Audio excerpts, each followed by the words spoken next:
Ligações iônicas. As ligações químicas, de modo geral, não falando apenas das iônicas, elas são combinações entre os átomos dos elementos químicos. E essas combinações ocorrem por meio dessas ligações, são chamadas ligações químicas. Vejam, por exemplo, aqui. Aqui nós temos um exemplo da água. A água é formada por um átomo de oxigênio, que é um átomo grande, e dois átomos de hidrogênio. No caso, os elétrons de hidrogênio eles são compartilhados com os elétrons do oxigênio e vice-versa. Então, nós temos aqui uma ligação química que forma a molécula de água. Nesse caso da água, nós temos uma ligação que é chamada de ligação covalente, que nós iremos tratar na próxima aula. Para realizar essas ligações químicas, nós devemos aprender uma questão importante que é a camada de valência. A camada de valência nada mais é que a última camada na eletrônica.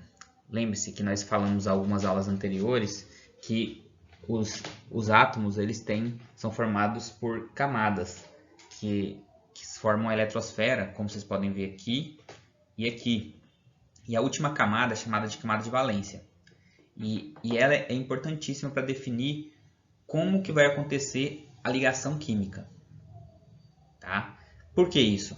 Porque os átomos eles buscam um equilíbrio entre eles quando eles fazem essas ligações. E para fazer essa ligação, esse equilíbrio, tem tudo a ver a camada de valência, que é essa última camada, porque eles buscam equilíbrio no número de elétrons nessa última camada. Esse equilíbrio ele é alcançado através de uma regra chamada de regra do octeto. Octeto vem de octo, né, que é 8. Então, o que é a regra do octeto?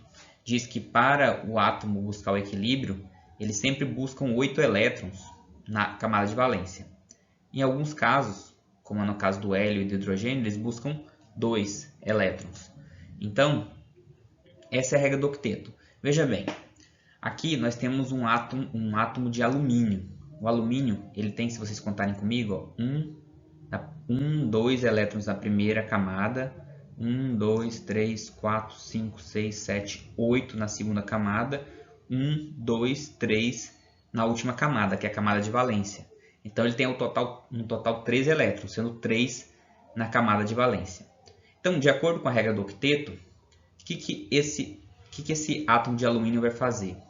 Ele pode o quê? Para chegar a 8, ele pode ganhar 5, mas o alumínio não vai fazer isso. Ele prefere o quê? Ele prefere doar 3, 1, 2, 3, para que nessa última camada, que é essa de baixo, ele fica com o quê? Com 8. 1, 2, 3, 4, 5, 6, 7, 8.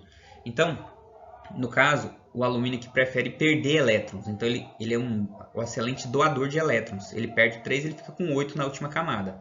Alguns casos, eles preferem receber. Tá? Então, como é o caso aqui do oxigênio, que ele tem 6 elétrons na última camada, ele prefere receber 2 elétrons e aí ele fica com 8. Então, assim funcionam as ligações químicas, por essa troca de elétrons, recebimento, compartilhamento, para ficar com 8 elétrons na última camada.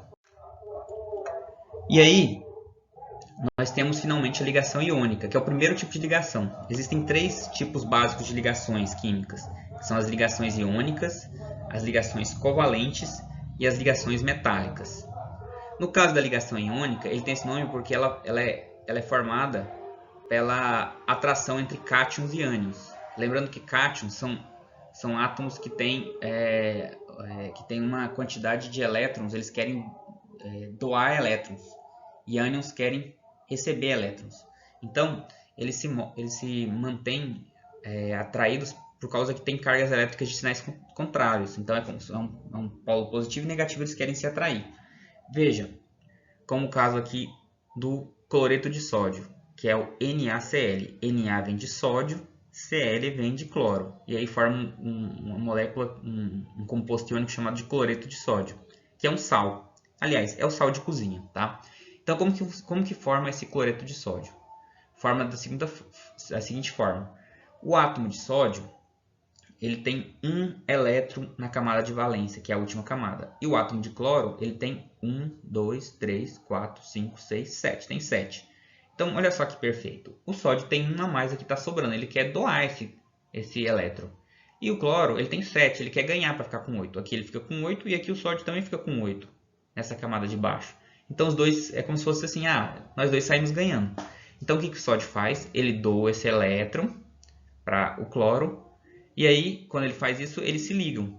E aí, por isso que tem aqui, ó, cátion Na+, que é o sódio mais, porque ele quer doar um elétron, e o ânion, que é o cloro, ele é menos, porque ele quer receber um elétron. Então ele é menos. E aí quando junta os dois, fica NaCl. E essa ligação iônica, ela é formada basicamente entre metais e não metais. Lembrando que nós já vimos o que é isso na tabela periódica, mas vamos relembrar aqui. Os metais são todos esses que estão em laranja. O hidrogênio também faz esse tipo de ligação, mas ele não é considerado um metal, mas ele também faz ligação iônica, tá? Então, mas aqui estão todos os metais. Então, se vocês verem, a gente falou do cloreto de sódio. O sódio, o Na, ele está bem aqui, ó. Olha, é um metal. Ele é um metal alcalino. Então, ele é um metal e ele tem a tendência o quê? De doar elétrons. E aí, os não metais são esses verdinhos aqui.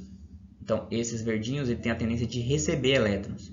E aí, ó, o cloro, onde está o cloro, está bem aqui, ó. Então, você junta os dois e faz o cloreto de sódio. E assim, existem milhões de combinações que podem ser feitas, né, na tabela de compostos. Então, tudo isso com recebimento e troca de elétrons. E aí você forma o composto iônico ou substância iônica, com essa troca, com essa doação e recebimento de elétrons. Aqui mais alguns exemplos, só para vocês verem. Então, aqui, ó, por exemplo, nós temos o cálcio e o cloro. Aqui, no caso, nós estamos representando até a última camada, tá, de valência. Não tem as outras camadas. Veja, o cálcio ele tem 2 elétrons na camada de valência. O cálcio está bem aqui. E o cloro, já vimos, ele está bem aqui. Então, ele é um não metal. E o cálcio é um metal. E aí, o cálcio ele tem 2 elétrons na camada de valência. E ele quer doar esses elétrons. E o cloro tem 7. O cloro quer receber. E aí, o que faz? O cálcio doa para um cloro. E esse aqui, e aí ele doa o outro para outro cloro. Ó. Esse fica com 8, esse vai ficar com 8, e o cálcio perde os dois aqui e a outra camada fica com 8. Todo mundo feliz. E aí nós formamos o cloreto de cálcio, que é o CaCl2. Tá? Então, por quê? Ca, 1 cálcio e 2 cloros. CaCl2, cloreto de cálcio. Aqui outro exemplo, que é o cloreto de magnésio.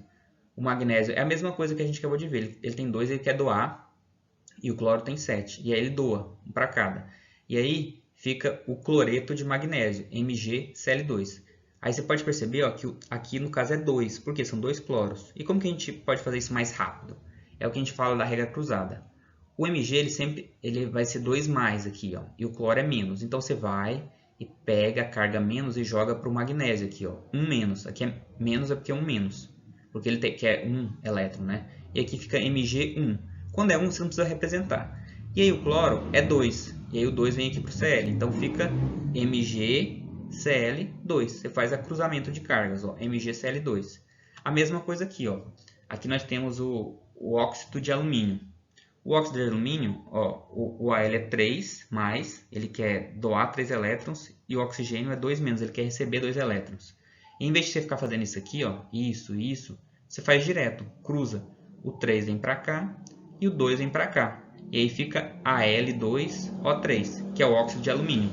Então você tem essa troca, que a gente chama de troca de índice, esse cruzamento que eu acabei de falar. Aí no exercício de vocês vão ver, eu mandei alguns outros para vocês treinarem. Eu coloquei um aqui para vocês, que é o brometo de cálcio. Olha só, o cálcio é 2 mais e o bromo é menos, porque o bromo quer receber um elétron e o cálcio quer doar 2. Aí você cruza, ó. O 2 vem para cá e o 1 vem para cá. Então fica CaPr2. Então é assim, ligação iônica. É um pouco complicadinho, eu sei, mas assim, a gente só está vendo inicialmente, vocês vão ver com mais profundidade quando vocês entrarem no ensino médio. Então é isso, espero que vocês tenham gostado dessa aula. Tenham todos um bom dia.